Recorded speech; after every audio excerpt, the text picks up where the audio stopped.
শুভ সকাল। সবাইকে আমন্ত্রণ জানাচ্ছি ২১শে বিজনেসের সঙ্গে আছি হিরোজুম্মান। দর্শক, এই অনুষ্ঠানের মাধ্যমে আমরা জানিয়ে দিই দেশ বিদেশের ব্যবসা বাণিজ্য, অর্থনীতি ও শেয়ার বাজারের সর্বশেষ খবরাখবর। দর্শক, শুরুতে জানিয়ে দিচ্ছি দেশের পুঁজিবাজারের এই মুহূর্তের খবরাখবর।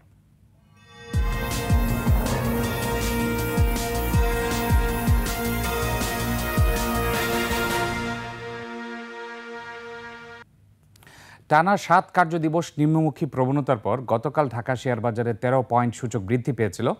আজও এর ধারাবাহিকতা রয়েছে। আজ দিনের শুরু থেকে এখন পর্যন্ত ৩১ পয়েন্টের মতো সূচক বেড়েছে। এছাড়া কিছু কোম্পানি স্পেসিফিক তথ্য আপনাদেরকে জানিয়ে দিচ্ছি। কেএনকিউ কোম্পানিটিকে বি ক্যাটাগরি থেকে জেড ক্যাটাগরিতে স্থানান্তর করা হয়েছে। এই কোম্পানিটির শেয়ারের বিপরীতে লোন সুবিধা বন্ধ হচ্ছে আজ থেকে। এছাড়া ইউসিবি সেকেন্ড পারপাচুয়াল বন্ড, এই বন্ডটি trustee semi annual coupon rate approve করেছে, যেটি হচ্ছে 10% পার ইয়ার এবং 6 মাসের কুপন দেওয়া হবে। সেটি হচ্ছে ফেব্রুয়ারি 7 থেকে অগাস্টের 6 পর্যন্ত। দর্শক, এখন আমরা দেখে নিব ঢাকা শেয়ার বাজারে লেনদেনের শীর্ষে কারা রয়েছে, অর্থাৎ টপ ট্রেডে কারা রয়েছে। এর পাশাপাশি আমরা কিছুক্ষণ পরে দেখে নিব টপ গেইনার এবং লুজারের অবস্থান। টপ ট্রেডে আজ দিনের শুরুতে প্রথম অবস্থানে রয়েছে সেন্ট্রাল ফার্মাসিউটিক্যালস লিমিটেড। 4,78,00,000 টাকার মতো লেনদেন হয়েছে, শতাংশের দিক থেকে প্রায় 9% মতো বৃদ্ধি পেয়েছে। দ্বিতীয় অবস্থানে রয়েছে খুলনা প্রিন্টিং অ্যান্ড প্যাকেজিং। এটি এখন পর্যন্ত প্রায় 3,20,00,000 টাকার মতো লেনদেন হয়েছে, শতাংশের দিক থেকে 7.24% বৃদ্ধি পেয়েছে। তৃতীয় অবস্থানে রয়েছে ইফাদ অটোস, 3,02,00,000 টাকার মতো লেনদেন হয়েছে। মুন্নু ফেব্রিক্স 2,86,00,000 টাকার মতো লেনদেন হয়েছে। চতুর্থ অবস্থানে রয়েছে সাইফ পাওয়ার, রয়েছে পঞ্চম অবস্থানে 2,59,00,000 টাকার মতো লেনদেন হয়েছে। এবং আজকে আমরা দেখতে পাচ্ছি ডিএসসি টপ ট্রেডের 5টি কোম্পানির মধ্যে 5টি কোম্পানির দর বৃদ্ধি পেয়েছে। এর মধ্যে আমরা দেখতে পাচ্ছি 8% প্রথমটি, দ্বিতীয়টি 7%, এরপরে 6, 3, 2। মোট কথা হচ্ছে টপ ট্রেডের সবগুলো শেয়ারের ক্ষেত্রে ইতিবাচক প্রবণতা দেখা যাচ্ছে। এখন আমরা দেখে নিব টপ গেইনারে কারা কারা রয়েছে। টপ গেইনার আপনারা জানেন 10% পর্যন্ত সর্বোচ্চ বৃদ্ধি পেতে পারে। এখন দেখে নিই প্রথম 5টি কোম্পানি 10% কাছাকাছি বৃদ্ধি পেয়েছে কিনা। এনার্জি প্যাক পাওয়ার জেনারেশন 10% বৃদ্ধি পেয়েছে। জিবিবি পাওয়ার 9.59% বৃদ্ধি পেয়েছে। সেন্ট্রাল ফার্মাসিউটিক্যালস প্রায় 9% বৃদ্ধি পেয়েছে। ডেল্টা স্পিনার্স 8.57% বৃদ্ধি পেয়েছে। পদ্মা লাইফ 7.33% বৃদ্ধি পেয়েছে। এবং আমরা লেনদেনের পরিমাণ যদি দেখি, এর মধ্যে সেন্ট্রাল ফার্মাসিউটিক্যালস যেহেতু টপ ট্রেডে ছিল 4,78,00,000 টাকার মতো লেনদেন হয়েছে। ডেল্টা স্পিনার্স 1,55,00,000 টাকার মতো লেনদেন হয়েছে। জিবিবি পাওয়ার 74,00,000 টাকার মতো লেনদেন হয়েছে। এনার্জি প্যাক পাওয়ার জেনারেশন 61,00,000 টাকার মতো লেনদেন হয়েছে। আমরা দেখে নিলাম টপ গেইনারে কারা ছিল। এখন আমরা দেখে নিচ্ছি টপ লুজারে কারা রয়েছে, অর্থাৎ দিনের শুরু থেকে এখন পর্যন্ত শতাংশের দিক থেকে দর হারিয়েছে কারা। এর মধ্যে আপনারা জানেন কেএনকিউ কোম্পানিটি বি ক্যাটাগরি থেকে জেড ক্যাটাগরিতে স্থানান্তর হয়েছে, সেই জন্য আমরা দেখতে পাচ্ছি দ্বিতীয় অবস্থানে রয়েছে টপ লুজারের। প্রথম অবস্থানে রয়েছে এনটিসি, 2.58% দর হারিয়েছে। যেহেতু দর্শক আজ কিছুটা ঊর্ধ্বমুখী প্রবণতা রয়েছে, সেই জন্য লুজারের ক্ষেত্রেও কিন্তু আমরা দেখতে পাচ্ছি যে দর হারানোর পার্সেন্টেজও খুবই কম। প্রথম যে সর্বোচ্চ টপ লুজার রয়েছে সেটিও 2.58% দর হারিয়েছে। কেএনকিউ 1.77% দর হারিয়েছে। সোনালী লাইফ 1.65% দর হারিয়েছে। মোবিল যমুনা লুব্রিক্যান্ট 1.65% দর হারিয়েছে। ঢাকা ডাইং 1.58% দর হারিয়েছে। আমরা দেখলাম টপ ট্রেড, গেইনার এবং লুজারের অবস্থান। এবার এশিয়ার প্রধান শেয়ার বাজারের খবর। সূচকের নিম্নমুখী প্রবণতা দেখা যাচ্ছে এশিয়ার বেশিরভাগ পুঁজিবাজারে।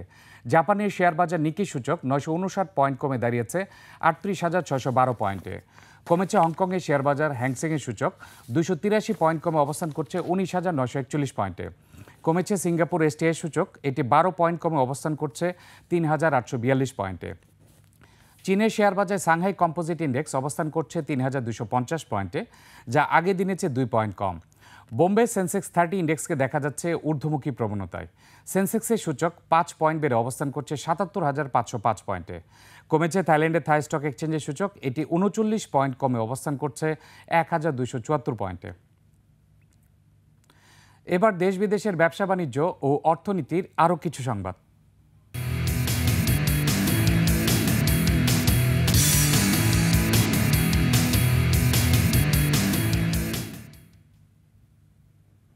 চলতি বছরের প্রথম মাস জানুয়ারিতে $218 কোটি রেমিটেন্স এসেছে।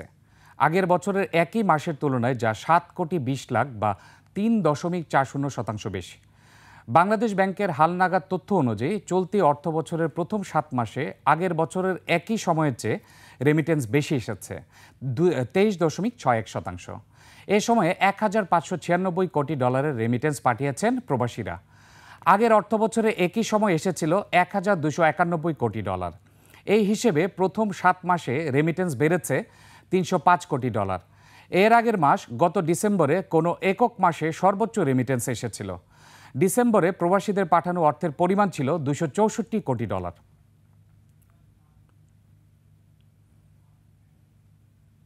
12,532 কোটি টাকার 13টি প্রকল্প অনুমোদন হয়েছে একনেক সভায়। নতুন 4টি প্রকল্প গ্রহণ এবং চলমান প্রকল্প সংশোধনের সিদ্ধান্ত নেওয়া হয়েছে সভায়। বিস্তারিত তানজিলা তাসনিমের রিপোর্টে।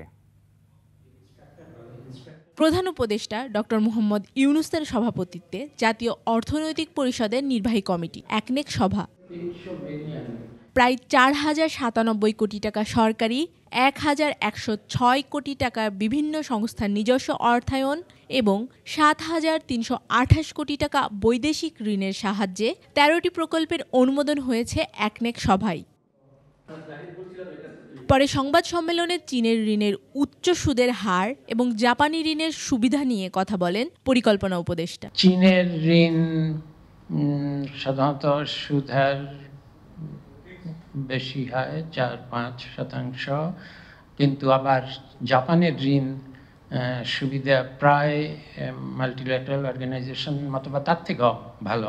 বাজেটের তুলনায় ঋণের পরিমাণ বৃদ্ধি পাওয়ায় অর্থনৈতিক অবস্থা ভালো নয় মন্তব্য করে উত্তরণের বিষয়েও কথা বলেন ওয়াহিদুদ্দিন মাহমুদ। বড় অংশই যদি ঋণ নির্ভর হয় তাহলে এই বছর থেকেই তো আমরা দেখছি যে ঋণ সুদ পরিশোধের বোঝা এটা যেভাবে বেড়ে যাচ্ছে, তাতে করে এই রকমের অর্থায়ন বাজেটে যে ধরনের অর্থায়ন দিয়ে আর এটা টেকসই হবে না। শিক্ষা, স্বাস্থ্য সহ বিভিন্ন খাতে পরিবর্তন আনার কথাও এ সময় জানান পরিকল্পনা উপদেষ্টা।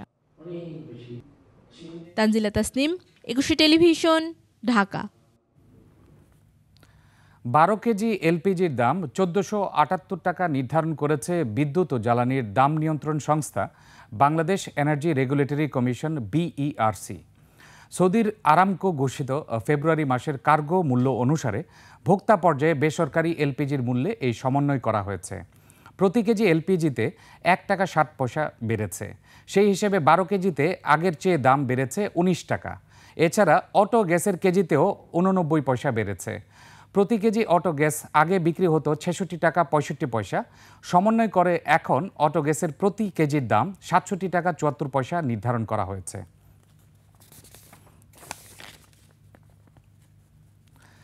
সাবেক মন্ত্রী শাহজাহান খানের বিরুদ্ধে 11 কোটি টাকার বেশি অবৈধ সম্পদ অর্জনের অভিযোগে মামলা করেছে দুর্নীতি দমন কমিশন।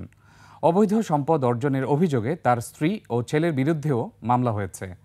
সংবাদ সম্মেলনে এসব তথ্য জানান দুদক মহাপরিচালক আক্তার হোসেন। এছাড়াও ব্যাংক জালিয়াতির মাধ্যমে ফরিদপুর 5 আসনের সাবেক এমপি কাজী জাফরুল্লাহর বিরুদ্ধে 42 লাখ টাকার বেশি আত্মসাতের অভিযোগ মামলা করেছে দুদক। বিস্তারিত সুমাইয়া খানের রিপোর্ট। মাদারীপুর 2 আসনের সংসদ সদস্য ও বাংলাদেশ আওয়ামী লীগের সভাপতিমণ্ডলী সদস্য এবং সাবেক নৌমন্ত্রী শাহজাহান খানের বিরুদ্ধে 11,36,51,000 টাকার অবৈধ সম্পদ অর্জন ও 9টি ব্যাংক হিসেবে 86 কোটি টাকার বেশি অবৈধ লেনদেনের অভিযোগে মামলা করেছে দুর্নীতি দমন কমিশন। 86,69 টাকারও বেশি লেনদেন করায় তার বিরুদ্ধে দুর্নীতি দমন কমিশন আইন মামলা রুজুর সিদ্ধান্ত গৃহীত হয়েছে। শাহজাহান খানের স্ত্রী সৈয়দা রোকেয়া বেগমের 4,47,19,000 টাকার অবৈধ সম্পদ অর্জন ও ক্ষমতার অপব্যবহার করে ছেলে আসিবুর রহমানের 9 কোটি টাকার বেশি সম্পদ অর্জনের অভিযোগে মামলা করেছে দুদক। এছাড়াও মেয়ে ঐশী খানের আয়ের উৎসের বহির্ভূত 2 কোটি টাকার বেশি অবৈধ সম্পদ অর্জনের তথ্য থাকায় সম্পদ বিবরণী দাখিলের আদেশ জারি করেছে দুদক। সৈয়দা রোকেয়া বেগম, মোহাম্মদ আসিবুর রহমান মামলা রুজুর সিদ্ধান্ত গৃহীত হয়েছে। বহির্ভূত সম্পদ অর্জন ও বুক দখলে রাখায় ঐশী খান সম্পদ বিবরণী দাখিলের আদেশ জারির সিদ্ধান্ত গৃহীত হয়েছে। এদিকে ফরিদপুর 5 আসনের সংসদ সদস্য কাজী জাফরুল্লাহ প্রিমিয়ার ব্যাংকের গুলশান শাখায় বেনামি 10টি হিসেব খুলে 42 লাখ টাকার বেশি ব্যাংক জালিয়াতির মাধ্যমে টাকা আত্মসাতের মামলা করেছে দুদক। Kazi Zafrullah premier bank limited Gulshan শাখার ব্যাংক কর্মকর্তাদের সহায়তায় সুদ প্রদান এবং উক্ত অর্থ আত্মসাতের মামলা রুজুর সিদ্ধান্ত গৃহীত হয়েছে। সুমাইয়া খান, 21 টেলিভিশন, ঢাকা। দর্শক, এবার নিচ্ছে একটা বিরতি। দুপুর 1:30 আবারও ফিরে আসবো 21শে বিজনেসে। দেখার আমন্ত্রণ রইল, 21শে সঙ্গেই থাকুন।